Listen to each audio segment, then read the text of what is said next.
so bold myself when you come and fuck me. I feel so ordinary, said when you around me. Treat me like water while you wear me out. Arguments, you tear me out. Tripping about you. Magluluto tayo ng masarap na ulam ngayon kasi nagugutom ako.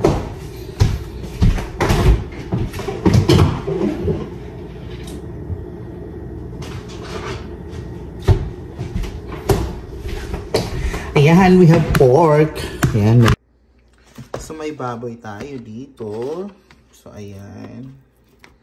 Hindi yan sira ha. Buto yan. Kasi ito yung sobra na niluto ko nung nakaraan. So, ayan siya. So, ngayon lulutuin na natin lahat yan. So, gagawin natin siyang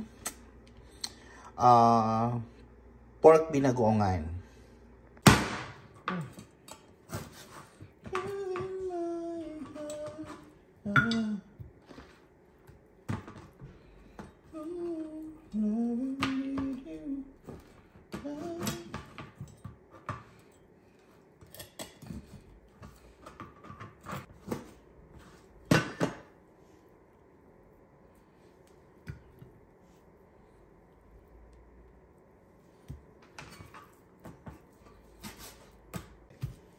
Bakit naman pag sobrang maliit? So, gagamit tayo ng dalawang tomatis. So, dalawang pirasong tomatis.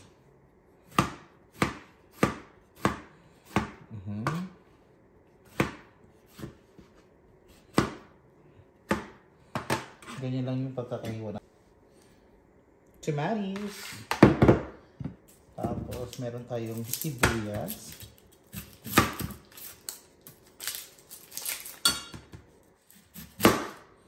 So, dito sa Canada, meron namang red onion dito, pero hindi talaga masyadong ginagamit yung red onion dito. So, most of the time, ginagamit ito ay ganyan. Tapos, kuhain lang natin ng ganyan. Ganyan.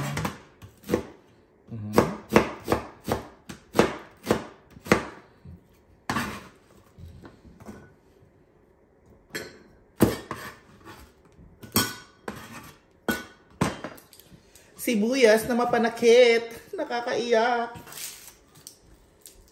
Ang ganda ng bawang na to kasi malalaki siya. Alam mo yun. Ang lalaki ng gloves niya. My God, pinahirapan mo ako bawang.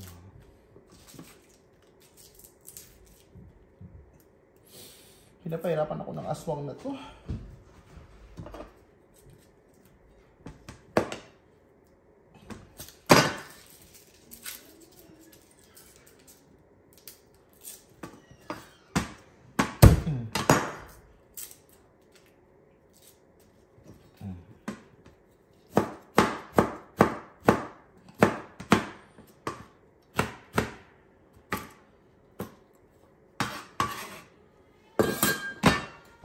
Yan, bawang.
So, pag mainit na yung kawali,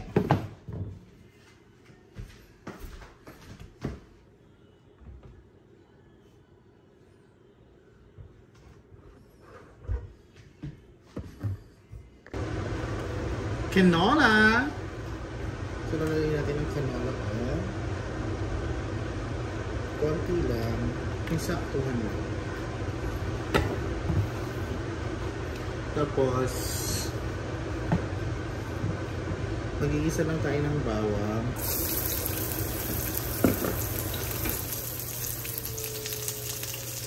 Onion. Pagsamahin na natin sila para hindi sila mag-away. Tutay lang natin ng maayos hanggang sa lumabas na yung, sabi nga ni Chef Hazel, kaluluwa. Hanggang sa lumabas na yung kaluluwa ng bawang at ayan. Yun lang, gawin lang kasimple. Tapos pag ganito na siya, yung kulay ng ating bawang tsaka sibuyas, pwede natin ilunod ang ating porky. So, nahugasan na rin ito. Ayan. Ang purpose kasi nito is isusutay na natin siya para magkaroon na siya ng lasa. Alam niyo, mas gusto kong ginagamit yung spatula nito. Kasi since non-stick naman yung mga lutuan nito, maganda siyang gamitin. Hindi siya nakakasira. Tsaka mabilis lang siyang, alam mo yun. Ganyan. Susutay lang natin siya. Nilalagay tayo ng pepper. So, yan. Pag nagsusutay talaga ako ng karne, yan, nilalagyan ko na siya ng pepper. Alam niyo kung bakit? Kasi mas nanunuot yung lasa ng karne kapag nilagyan niyo agad siya ng pepper. Tsaka nawawala yung lansa niya. Based sa experience ko ha. So, mas marami talaga akong maglagay ng pepper. As in, sila nyo naman ang lagi kong maglagay ng paminta. So, kahit anong paminta, pwede naman.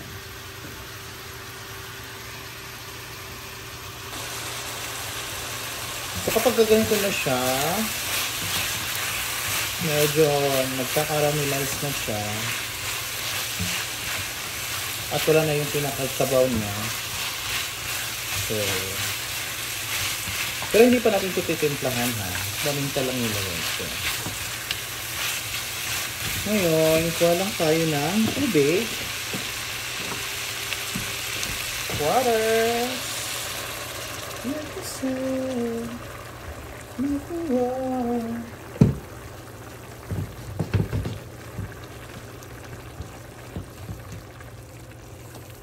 Para lumambot lang yung, tapos takpan natin para lumambot lang yung karne. Ayan, kapag ganito na siya, yung medyo matuyo-tuyo na siya, hintayin lang natin siya magmantika talaga ng tuluyan. Kasi malambot na yan.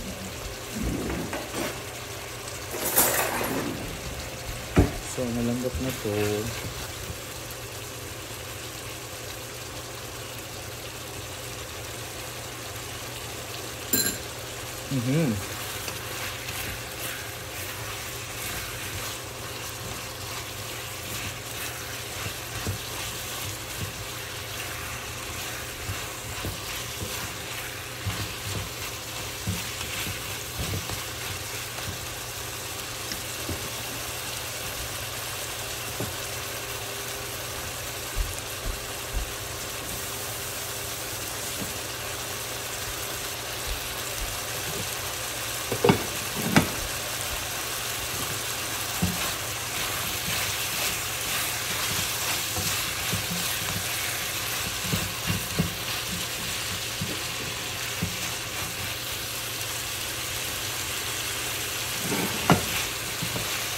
Okay, yan. Isasalin lang natin dito.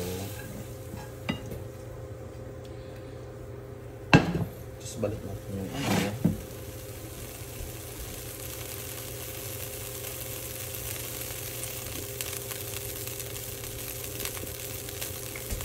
Sa same pan, Pero hindi yung mantika, konti lang. Tapos doon na tayo magigisa ng kamatis.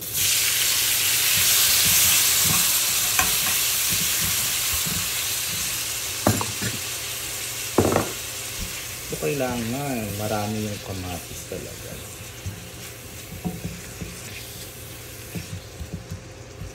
Ayan. Hintayin lang natin malusaw yung kamatis.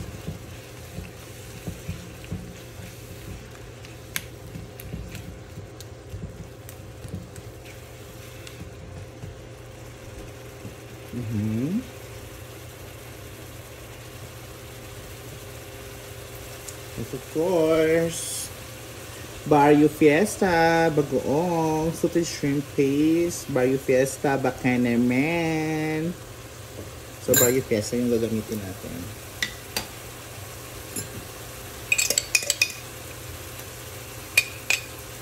So, yun. Siguro ubusin na natin ito. Oh, may bisita.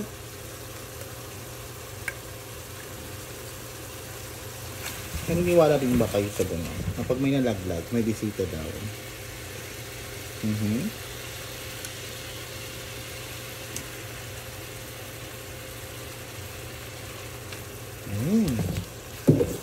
Talagang side na siya.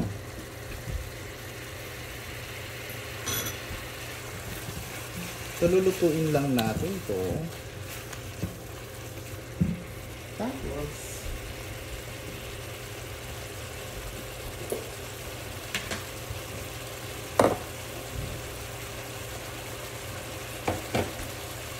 nalagyan natin siyang sugar.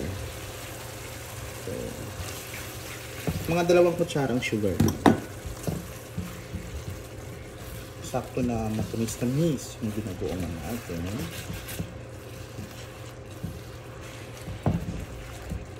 So, yan. Magtutubig na kasi yan.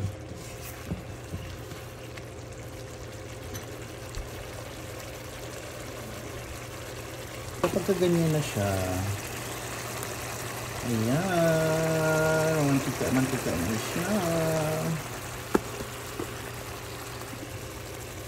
Iluluto na natin yung pork.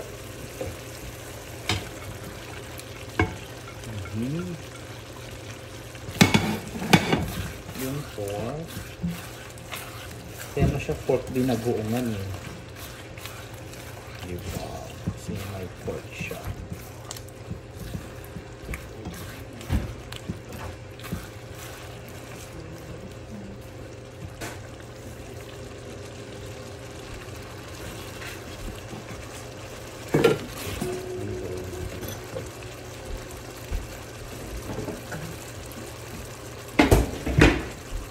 At para mas creamy, lalagyan natin ng whipping cream. So, ayan.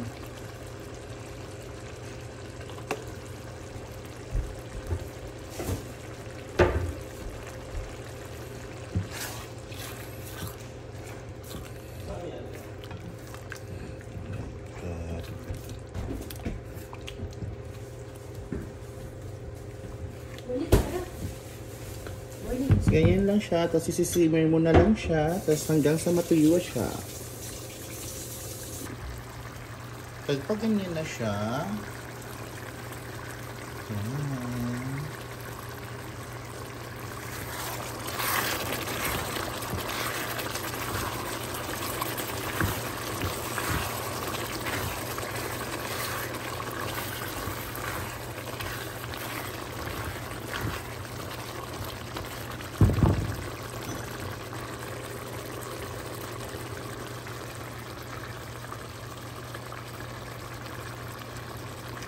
yan, pwede na yan, luto na yan.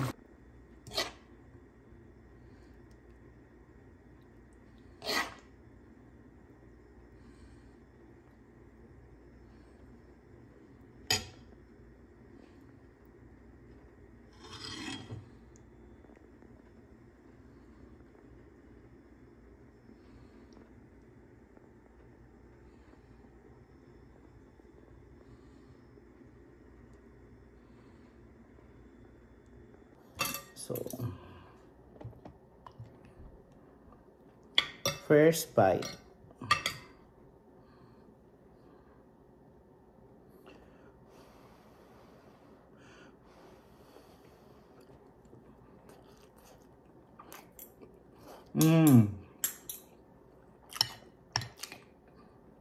Sarap, grabe.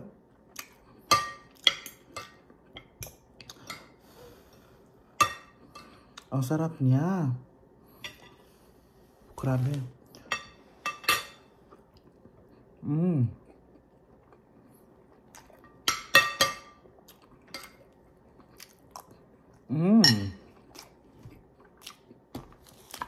Grabe, ang sarap.